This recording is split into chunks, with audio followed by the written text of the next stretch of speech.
Just click here on this blue icon to create your content. A new page will open. You see now an empty page and a black box on the bottom of the page. We'll call it Property Window or shorten it to P-Win. Let me drag the property window in the center of the page so that you can see it better. As you've already seen, this opens a small help icon here. Click on that icon if you need support. You can use Google Translator if you prefer another language for the text information. Let's now discover what you can do with the property window. Let's start with the tools.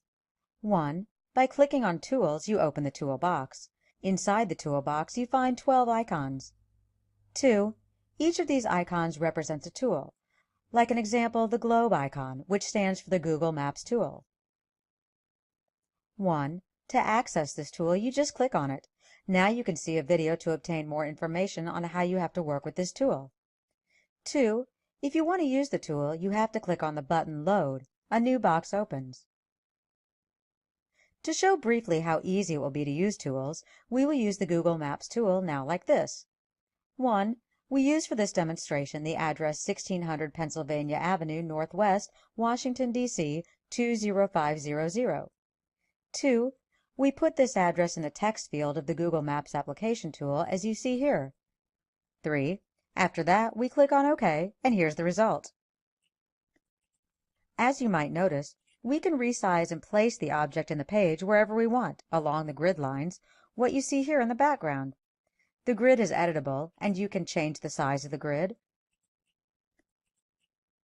change the grid color between black or white, which is very convenient when your website is darker, define alignment only on vertical or horizontal lines, or turn it off altogether, and of course it's possible to make the grid invisible. To place an object in the center of a page, you have to work like this. 1. Click on an object to activate it. 2. Now click in the property window on the button Center. And that's it. As you see, the object takes now its place in the center of the page. To determine the exact position of an object based on pixels, we can use the property window like this. 1. We select an object by clicking to activate it. 2. Now we can set certain values in the property window for the field X to define the distance of the object from the left side of the page, and in field Y to define the distance from the top of the page. To determine the exact height and width of an object based on pixels, we can use the property window like this. 1. We select an object by clicking to activate it. 2. Now we can define a certain values in property window for the field W to define the width, and in field H to define the height of the object. Basically, it's very easy and logical. It's best you try it by yourself. You will then understand immediately. It might happen that the web page will need an increase of page height due to more content. You have two options to manage this. Here's how it works. 1. Click in the center of the page. 2. Now increase or decrease value H in the property window. 3. Option number 2 is just by dragging, as you see here. If you want to make changes in the content of objects, you have to click on the pencil here. If you want to apply flash effects in your flash pages, you have to click here. If you want to delete an object, you just have to click on this red icon. After that, a system message appears. Click one more time on OK to confirm that this object should be deleted. After you're finished, you have to save your page, and you have two options for this. 1. Open right side Save and click Save when you just want to save the page settings.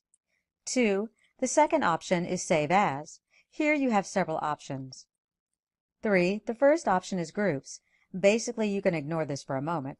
We'll explain to you later for what that is used in full when you're working with Groups section. 4.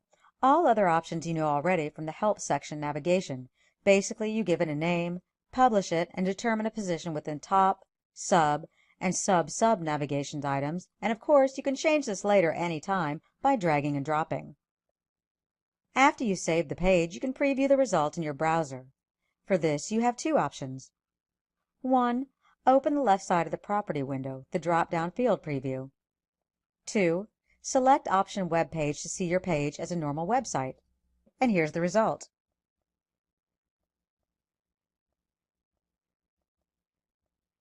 3. Otherwise, you can select Mobile to see the same page optimized for Apple or Android mobile devices. And here's the result.